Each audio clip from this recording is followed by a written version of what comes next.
Assalamu alaikum wa rahmatullahi wa barakatuh. This is Hamza with the Ihya 502 podcast.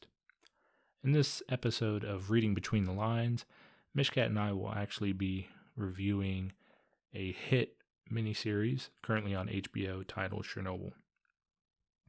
In this miniseries, you'll find a dramatic retelling of the events leading up to and the aftermath of the Chernobyl Nuclear Power Plant meltdown in the late 1900s. Before we dive into this discussion, I do want to preface and make clear to viewers who wish to watch Chernobyl, there is one scene of nudity, only a few minutes long, in the third or fourth episode. The scene depicts Russian miners who are mining without clothing, removing radioactive waste from the Chernobyl site. The show will explain why they did that. You'll be able to skip over. It's only a few minutes long, and it has no importance to the show. I just want to make this clear. If you do decide to watch Chernobyl, I highly recommend this miniseries. It's not melodramatic. It's sincere with historical authenticity, and the actors and actresses in this miniseries do an incredible job. So without further ado, here is our review of Chernobyl on HBO. Mishkat and I are here. We are discussing the Chernobyl miniseries on HBO.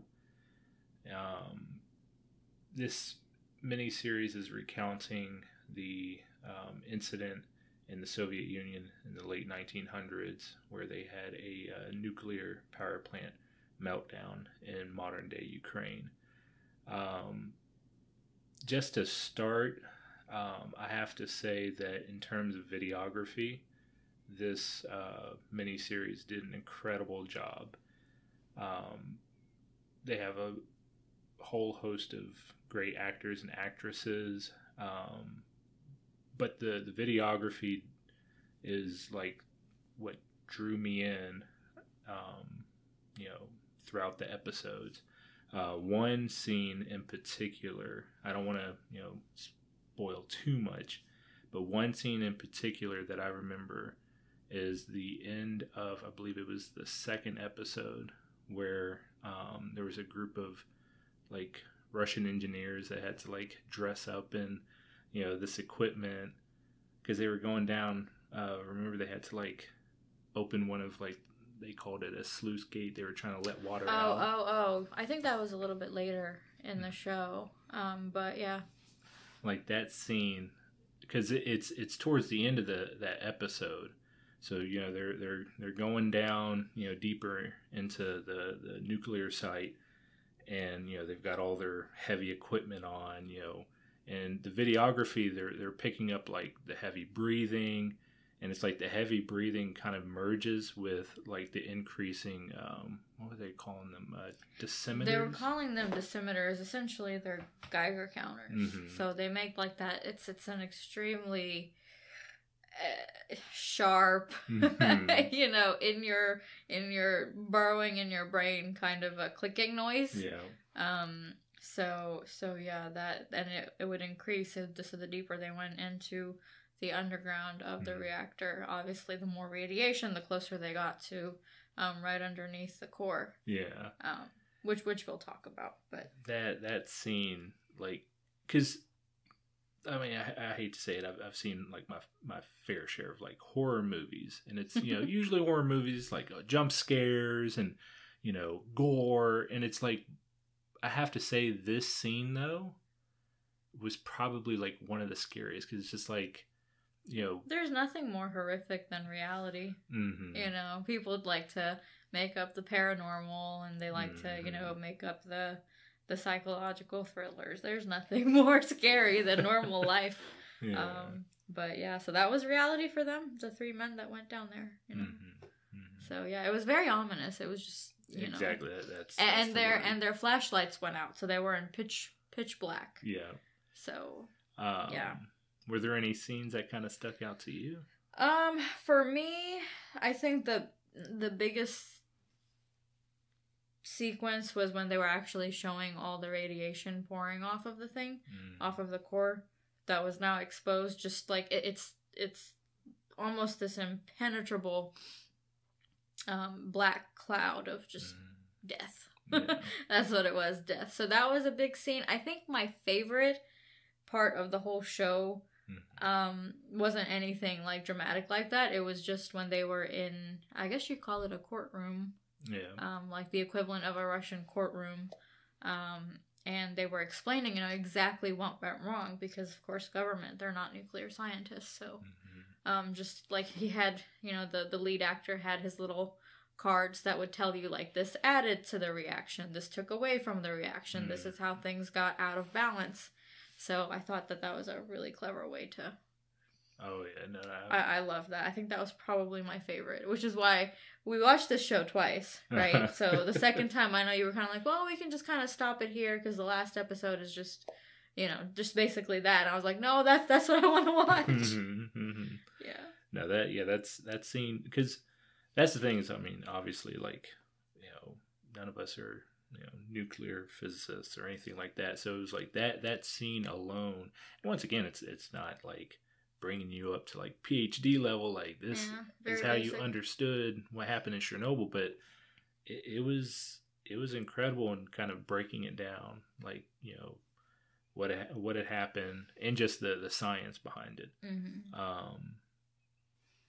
But kind of segueing away from like the videography, the overall story I found very interesting, because in our previous episode we were talking about that Dan Carlin book, and he kind of goes into the start of the atomic age, the bombing of like Hiroshima and Nagasaki.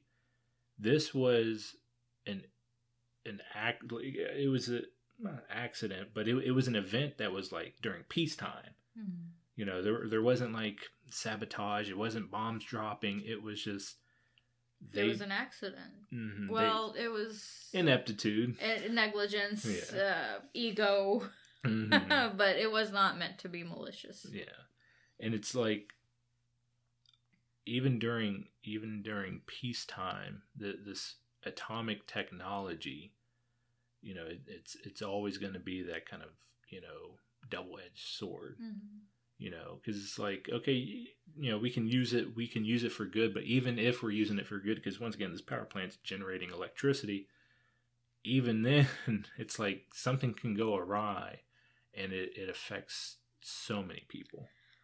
Well, it's ironic because the whole accident happened because of the fact that they still needed it to generate the electricity. So in the beginning, if you recall, so the reason why this whole meltdown happened, besides the negligence and the ineptitude, was they wanted to run a test on this reactor, right? So in order to run the test and how it would keep going on backup power, essentially, they had to take the power down to a certain level. Well, so the reactor was actually powering a town. And so the town called up and said, look, you can't take the power down anymore. We have to meet our production quotas, because they were an industrial town. So the town said, don't take it down anymore. Wait. And so that waiting of the 10 hours from when the test was scheduled to start was set in motion. They waited the 10 hours because the town needed electricity, and the shift changed so that the new people that came onto the shift didn't have any idea. Like, that's the reason for the accident, is because the town still needed energy. So you're always going to have this sword hanging over your head of, well, we really need this, but it's also going to ultimately destroy us. I mean, I truly believe there's not going to be any scenario where eventually, even with the most perfect nuclear technology, you're still going to have accidents. Have that risk, yeah. Yes. Yeah, I mean,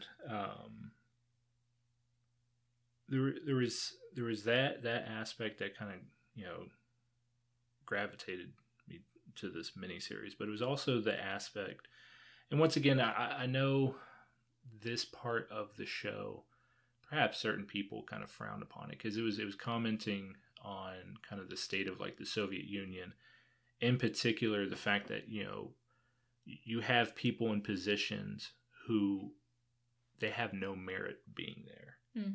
And that was, you know, because I remember in particular there's like one character who was like in the power plant, and he was interviewed by one of the physicists after the accident. So he's in the hospital, he's about to die, and she's like, you're a senior, you know, nuclear engineer or whatever the title was. Essentially the equivalent of a PhD. Yeah. And he's like, I'm 25. And, you know, when they were doing the flashbacks leading up to the meltdown, you know, he was definitely coming off as like, I'm in over my head. I don't know what I'm doing. And that definitely like interested me, where it's like, you know, you had, you know, these kind of systems of government where it's like you were putting people in positions where it's like, I hate to say it, but you're not qualified. You know, you don't merit the position. There was also that scene, the same physicist, the lady, what was her name? Elena Komyuk. Komyuk, yes. She was meeting with like one of the like party secretaries in the Communist Party, and he was basically just kind of, you know, tongue in cheek talking down to her, because she's very qualified dealing with what she's dealing with. And he, you know, I think he was remarking like, you know, I was a shoe cobbler before I got my position. Oh yes, I remember that. And it was that, you know, it was that unfortunate, like, you know, I am the little guy, and look at me, I'm over you. And it's like, you know, I know this is kind of a you know, touchy topic, but it's like, you know, in certain, you know, in certain instances, it's like, I hate to say it, but you need like the more qualified person to be in charge. You need, you know, the person with more education, that sort of thing to. It's not even that. I mean, yes, at a higher level, that's what you look for. At a basic level, you look for someone who actually cares about people. And so, you know, the town of Pripyat, which was the adjacent town, basically where the reactor was. So the people who worked in the reactor lived in that town. This was like quite a few people. It wasn't just, you know, 30 people. I think it was like a shift of hundreds of people. So they all lived in the town with their families, and the exclusion zone, i.e. the zone that's, you know, affected by the radiation of all that, it's quite large. And so that zone was not evacuated until, what, 9-10 days after? Like, that's when, or maybe more, I don't know, that's when the order was given. Because they didn't want to look bad. They didn't want to look bad to their own people. They didn't want to look bad to the rest of the world. So at a basic level, when you have a system that cares more about the Soviet image versus... I know that's a controversial topic. We won't get into that, but unfortunately, I mean, that's what happened, you know? And so it's interesting, like at the end of the show, when you watch the last episode, there's, you know, real life. So this is based on a real life event. There's real life statistics. And according to Russia, the number of people who died either due to the explosion or directly thereafter from burns sustained or injuries sustained during the explosion, and then the radiation that was emitted, their number was 30. And I think like the UN and the WHO and all these global organizations are saying, well, it's upwards of 4,000. It could be as high as 90,000. So that's a huge disconnect right there. And that's you know, I think they did a good job helping the audience explore just how serious like this atomic energy is. Because I mean, you know, you had the explosion. People died from that explosion. But you know, you had like because they were showing like the fire engines, the fireman company coming in, cleaning that up. Okay, they're screwed. Unfortunately, a lot of them died because they had direct contact with, like the graphite from the core and stuff that was giving out that radiation. And then, like you explained, Gorbachev in the movie and, the Communist Party, they were so concerned about, we don't want to look bad to the West. So they didn't tell the residents around the plant that this thing is emitting a lot of radiation. We're worried about our, image before these people. So once again, those people are affected, and prior to atomic energy, we didn't really have technology that could do that. Right. That could harm people on such a widespread, but also like an invisible scale, because it's not like you're seeing the radiation, out and about. I think they did a fantastic job in kind of, breaking that down. There was that, and then the fourth episode where they had to, kind of clear out that exclusion zone. So, we don't want to get into too much and kind of spoil the plot, but the fourth episode, it kind of shows a young boy who enlists in the Soviet army, and his unit's responsible for basically clearing out all living things. So they were moving people out, but the animals they were putting down, because they were worried that, they may step out of the exclusion zone. They may, spread this radiation. And I have to say that episode, the fourth episode, is probably like the most heart-wrenching for me. Really? Really? Okay. Yeah. Usually it would be because I love animals. I don't know. For me, I don't think that was the episode. It's hard for me. I think the episode that was probably like the most, oh my goodness, was, I think it was either like the very first episode or, I think it was the first one where, so the explosion happened and it was in the middle of the night. And you could see, so apparently, according to this show, I don't know if this is real or not, when a nuclear explosion like that happens, there's like a ray of blue light, and then you see like the smoke and the debris and the cloud, of radiation. And so the townspeople could see this explosion from where they were.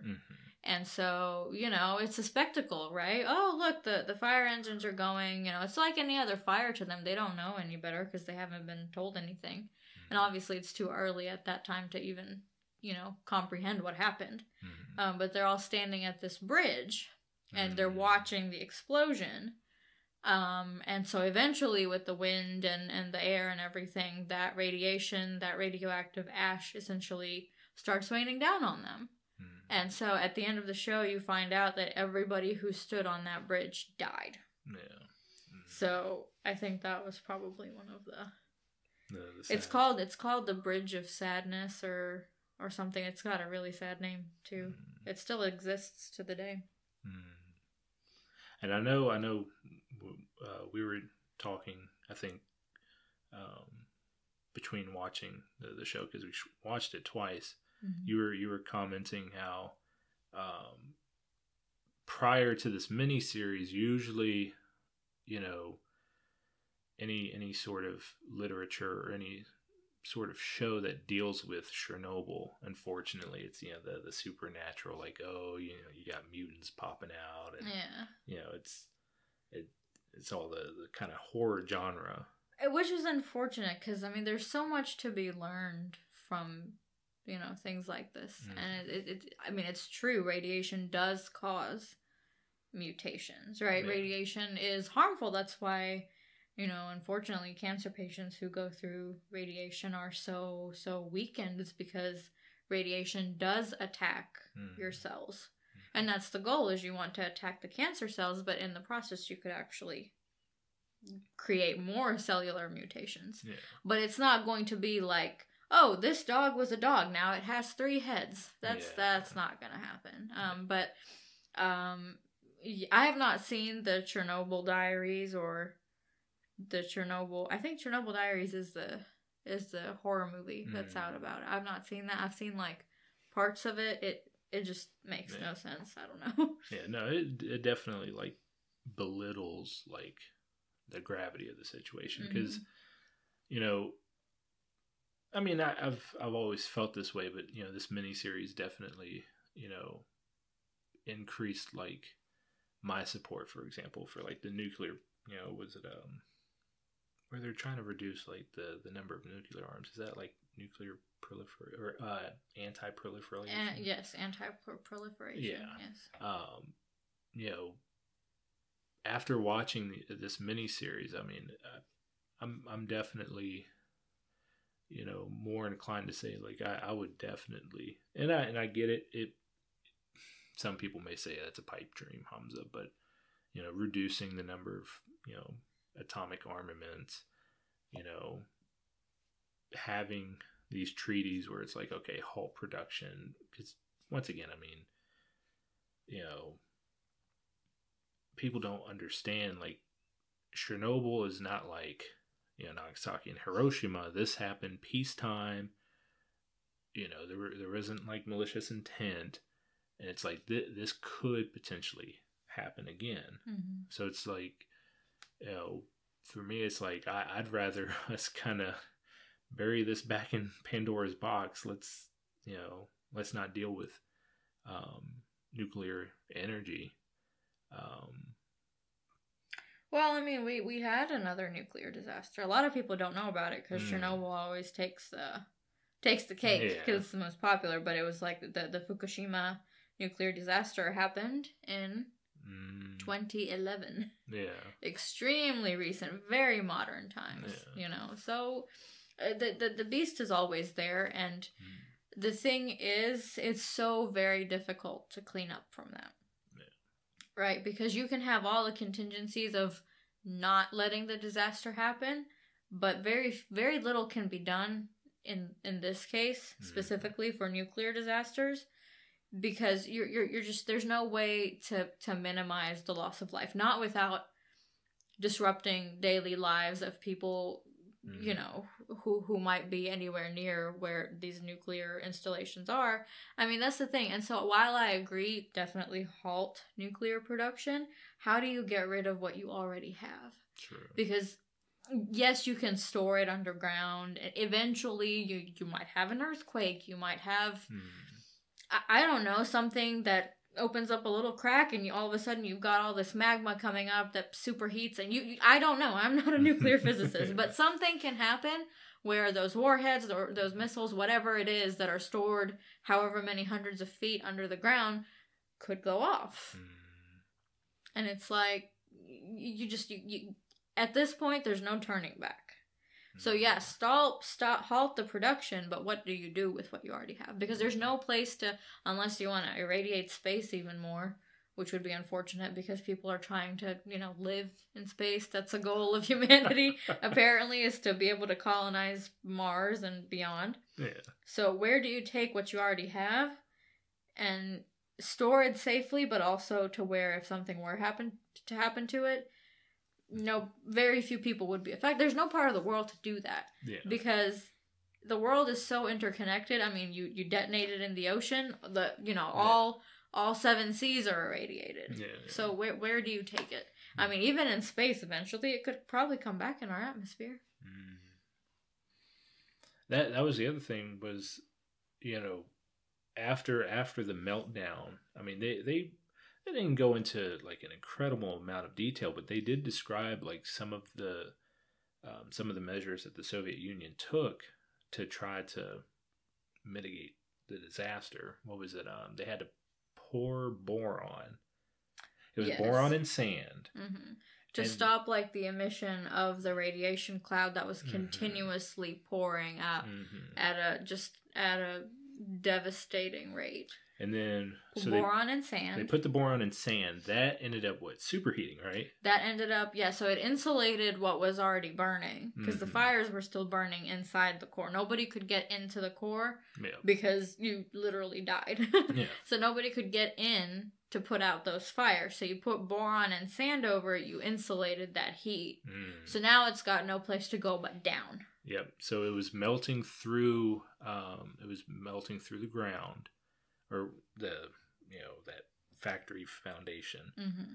And then that was that third or fourth episode. That's when they had to bring in the miners because they had to dig. It wasn't radioactive material. They had to like basically dig underneath the foundation because they were worried that radiation would seep into the groundwater if it basically burrowed deep enough. Mm-hmm. So they dug under the site. Mm-hmm. And then what was it? They put in like liquid nitrogen. Yeah, they put in liquid nitrogen, as all of the liquid nitrogen apparently in the Soviet Union at the time. So there was a concrete pad already under the foundation. Mm-hmm. They estimated that within like 2 days, that super thermal material was going to burn even through a concrete pad. So just think about how hot this is. So you need liquid nitrogen to cool down whatever gets down to where it doesn't get to the groundwater in the first place, and start melting into that. Yeah, and they also the people that had died dealing with for example the initial fires, the people that the engineers, the firefighters, they were putting them into what like the lead. I think it was like lead line coffins. Yeah, they were lead lined, very heavy. Burying them in the ground, and then because I looked it up, they were filling that it wasn't just concrete; it was zinc. I thought so. Yeah, and it's like they this show definitely went into a lot of like detail, and it's like looking adding all that detail up. It's like this once again if we could somehow put this back into Pandora's box, atomic energy, it's like we'll probably be better for it. Was there anything in the show that you thought was they could have improved on, or?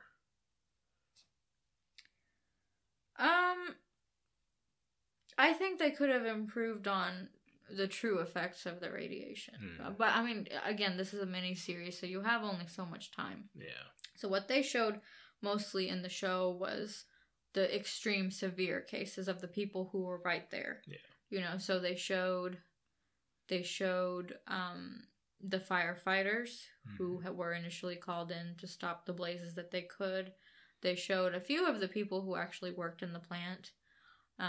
But I think they could have done a little bit more in showing like the actual effects of the radiation on the general population. That, and the other thing was so the way that the show is laid out, it's not very like linear, like first this happened, then this happened, then this happened. So I think to the viewer it's kind of jarring to go back and forth. I think they could have the sequences leading up to the explosion, they're not really explained until the end, which is fine. But you could still, like, show it without explaining it. Because just because I see, a few numbers going up and down, I don't know what that means. Yeah. But still, I have that in my head that it's there. Yeah, yeah. And they showed a little bit. I'm not saying they didn't show it all. They showed a little bit. Yeah. But, you don't get that knowledge until after. Mm-hmm. But I will say, I think the coolest part of, and this is, like, maybe my tech nerd geeking out, I don't know. So they show you the reactor, the cores, right? The cores, which are made of whatever radioactive, whatever fissionable materials they're using, they're pointing downwards. Essentially, there's a ceiling on top of them, and then imagine like a circular checkerboard, basically. I don't want to give away too much, but I thought that was the coolest part is when all the fuel rods started bouncing up and down on this giant grid. And you could see like each grid corresponded, each rod corresponded to a position on the grid. And like the whole ceiling just bubbles up and poof, there it goes. I remember, that part I thought was really cool. They do show the fire. They do show the explosion. Later, they show the explosion. But nice. Who is your favorite character? And you can have multiple, but like one or two of them. I really liked, obviously you've got your main character who was Valery Legasov. He was the nuclear physicist brought in to kind of look at what to do. So he's the obvious choice. I really like Sherbina.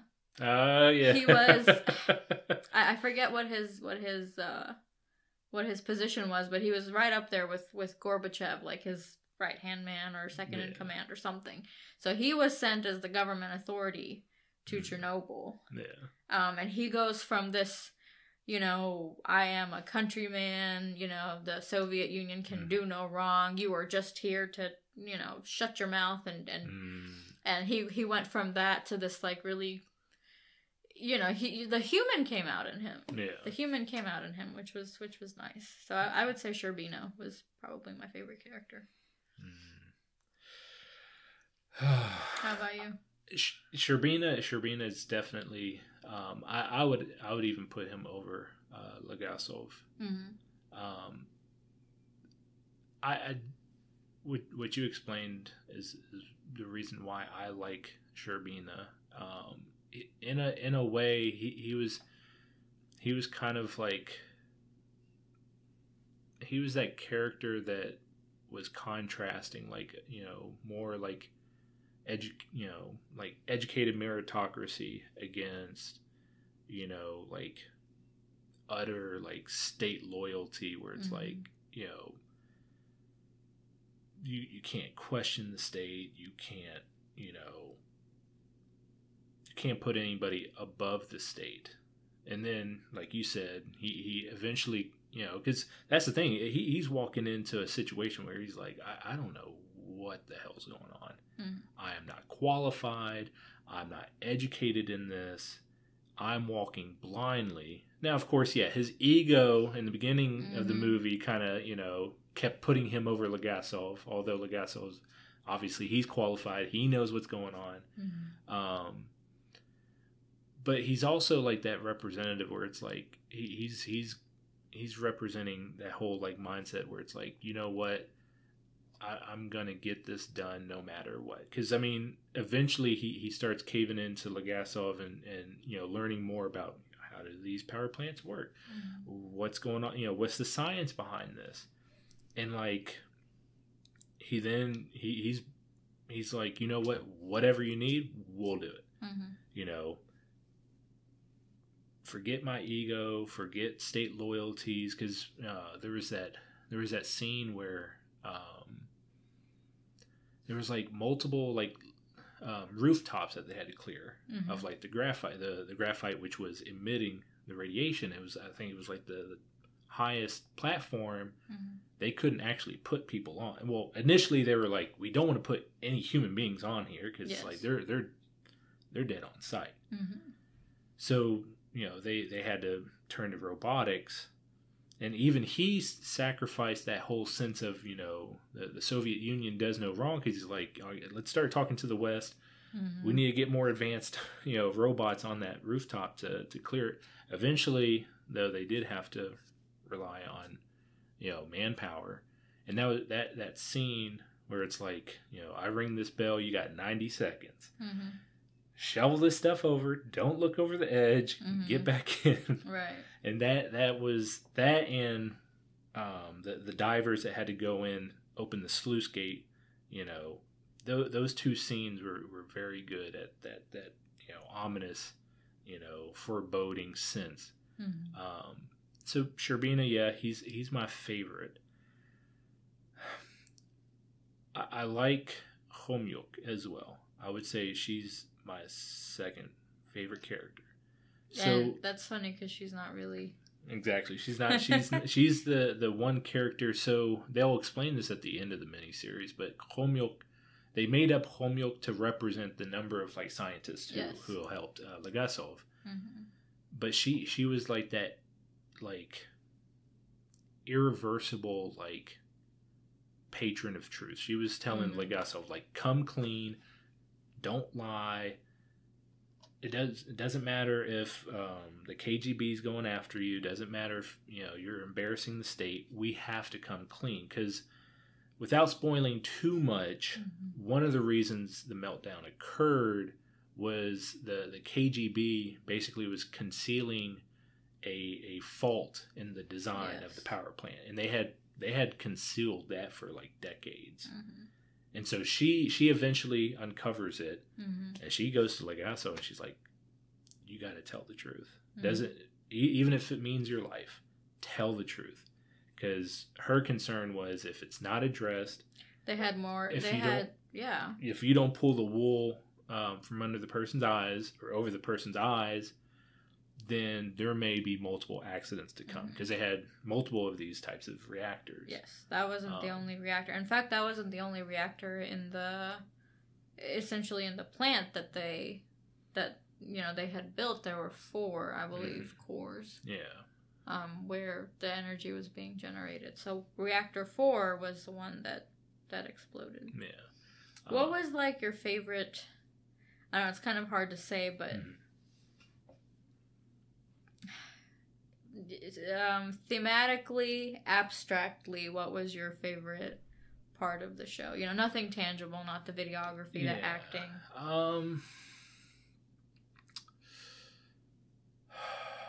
So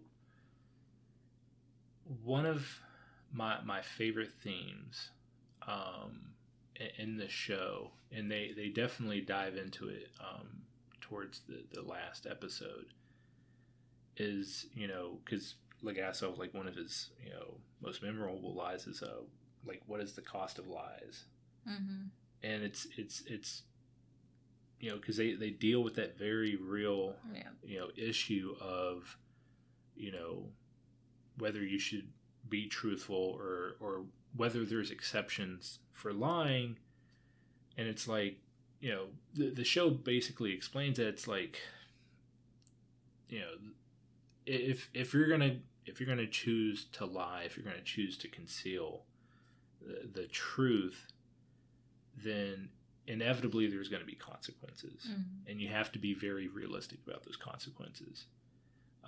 I would say that theme, and they do a good job of this, because I mean,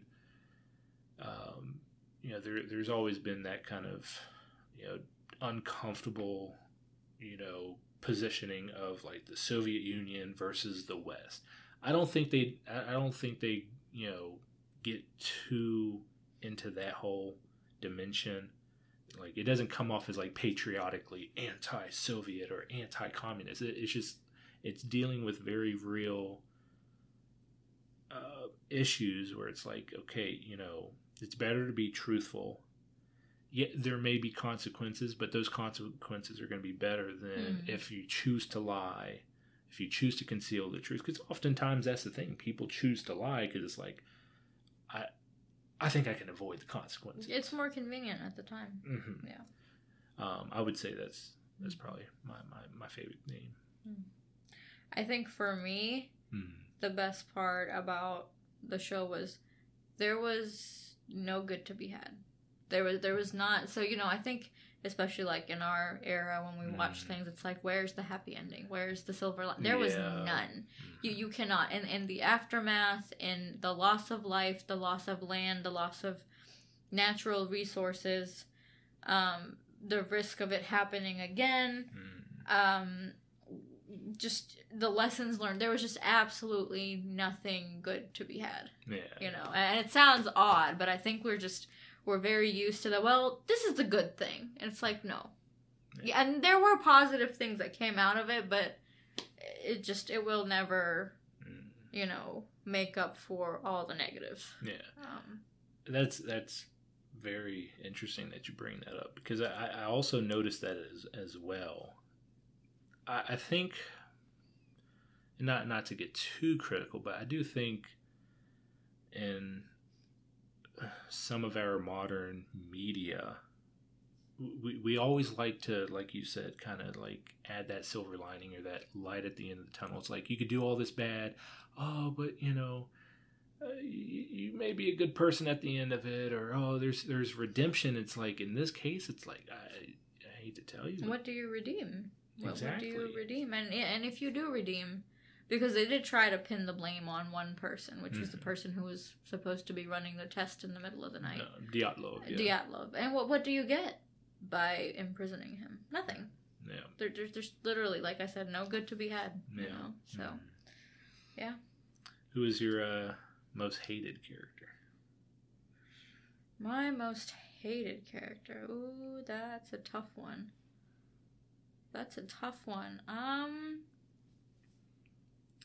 I mean, the obvious one again would be Dyatlov, right? Yeah. Because his ego the whole time I was like, you just need to shut up and sit down. But I mean, he's the obvious choice. He was the curly haired guy with the really weird voice, the weird accent like this.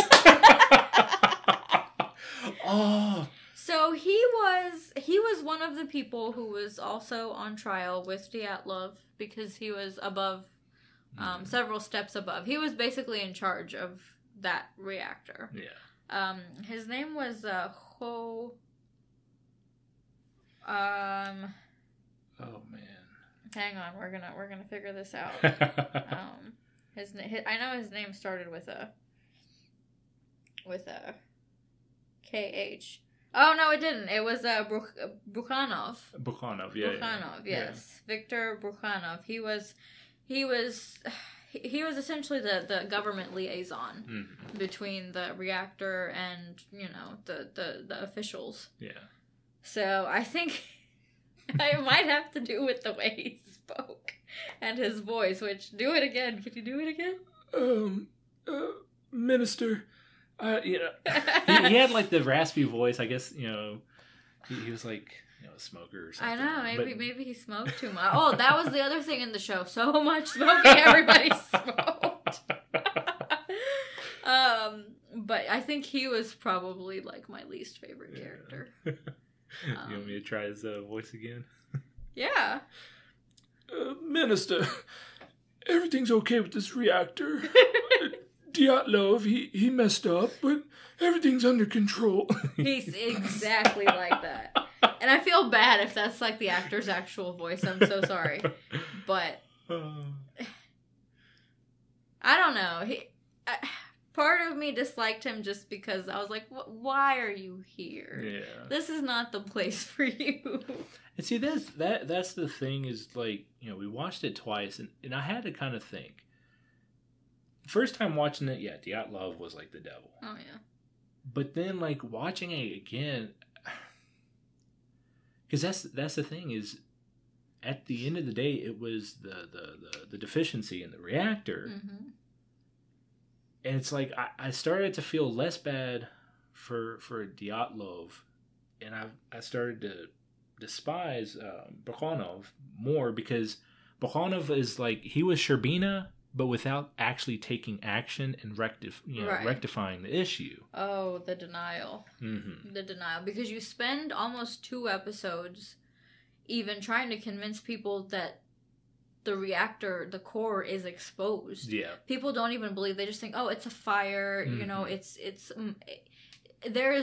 It's not radiation. This giant cloud that we all see, it's not radiation. How can it be radiation? Yeah. The reactors that we have, they're called RBMK reactors. They do not explode. They cannot. There is no situation wherein these reactors can possibly explode. Mm. So you spend so much time. You sacrifice one particular life that they sent up to the roof at gunpoint just to come back and tell them, it's exposed. It's. I looked right at it. It's the core. It's all the nuclear stuff. It's out in the open. So I think that's the reason why I really disliked him. Is just it was utter denial until his end, which he. That I'll get into who's actually my most hated character, but that scene that you described where they force the engineer at gunpoint to go up to one of the platforms and look over, like, you the roof is ripped open, you've got all the ash and the smoke just spitting out. That scene was most memorable because he's literally walking. He knows what he's gonna see. Because he's the one that was trying to persuade them, like, the situation's terrible. It's done. Yeah. And so that scene where he looks over the edge and he just kind of like looks back with like just the greatest amount of like forlorn in his face, where he's just like, we are in over our heads. This situation is terrible, but it's like that expression, it just kind of shows he's like, I'm still trying to persuade them. Well, and also it's like, well, I just looked over. I just died. Yeah. Basically, like, I died right now. You know, in his mind, with the radiation that he was exposed to, he's like, oh, here's my death.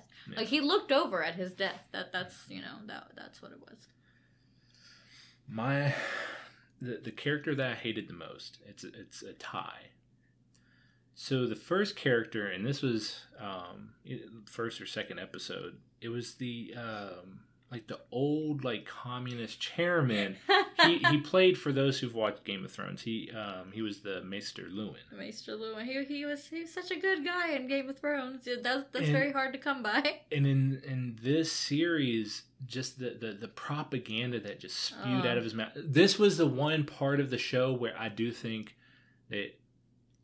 And once again, if you are somebody who has issue with, like, you know, the communism, this was the guy that was spewing that very pro-communist propaganda. We are the workers who built the state, and, you know, the people should not question the state. It's tied between him and Charkov, the KGB chairman. Oh yeah, him. After the second time we watched, he's the devil. I would agree. I mean, yes, because of the heinousness of what they did and said in such a short amount of time. But that's the thing. Like, for me, like, they didn't have enough screen time. True. For that, you know, like, they were just these side characters. Which, again, it just goes to show you, like, even if you're just this auxiliary bystander, like, you have such a big effect. Yeah. And the character that you were describing, the chairman, played by the same actor as Maester Luwin, that really breaks my heart. Yeah. You listen to him and you cringe, but it's like it's blind denial. Yeah, it's just propaganda, and it's just. Oh gosh, I don't know how people close their eyes to reality like that. Yeah. It has to be a horrible. That's why I keep saying nothing is more horrific than reality. All right, any closing remarks or thoughts? No, I think we've gone through our allotted time for this one. All right, so definitely recommend Chernobyl. It's on HBO. It's a miniseries. I think it's 5 episodes. It's recalling, and it is a dramatic retelling of the events concerning the Chernobyl Nuclear Power Plant meltdown that occurred in the late 1900s. It occurred during Gorbachev's leadership, and I think that was towards like the end of the Soviet Union, before you had the Russian Federation. Highly recommend. It's not, and I want to make this clear before we end. This is not a documentary. This is, it's it's a dramatization. Yes, exactly. There are actors who are acting the parts of real historical people based on a true story. That's what it is. So definitely recommend it. Thank you for listening. Jazakallah khairan. Assalamu alaikum. At the end of every Reading Between the Line episode, I do want to close with a book recommendation for community members. The book that I'm recommending in this episode is titled With the Heart in Mind, The Moral and Emotional Intelligence of the Prophet Sallallahu Alaihi Wasallam by Imam Mikhail Ahmed Smith.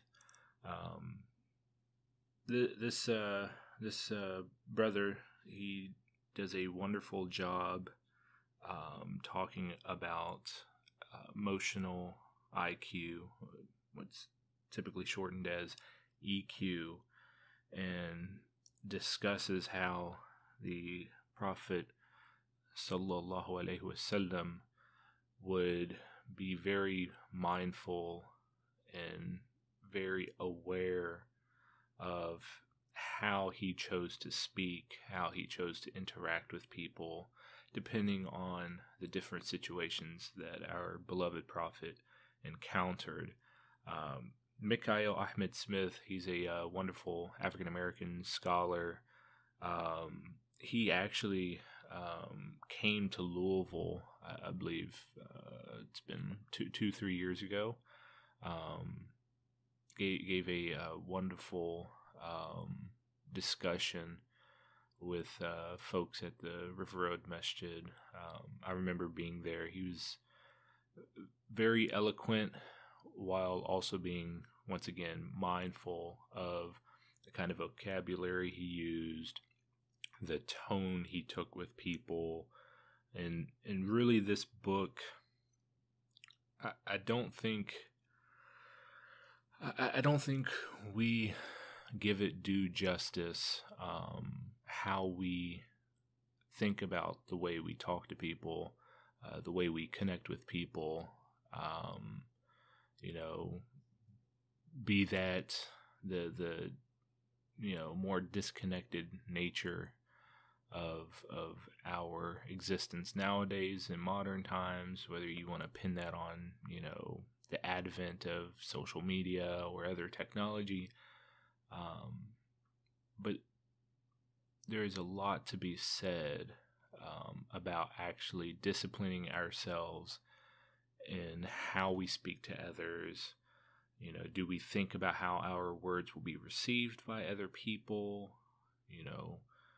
Do we realize, how much body language plays an effect on others, how tone, how cadence affects others? So I definitely recommend this book. It is called With the Heart in Mind. It's very detailed. He's going over, the language of emotions, body language, physical touch, the art of listening, and he also gets into topics that, once again, I think are important and we are not talking enough about, but I do understand that it can be a little taboo, such as, how adults parent their children, the concepts of fatherhood. And so I definitely recommend this book. I will be linking a way to purchase and preview the book on YouTube, on Spotify, and Substack. So, Jazakallah khairan. Thank you for listening. And as always, please follow, please share, let others know about this local Louisville Muslim Community podcast. Assalamu alaikum.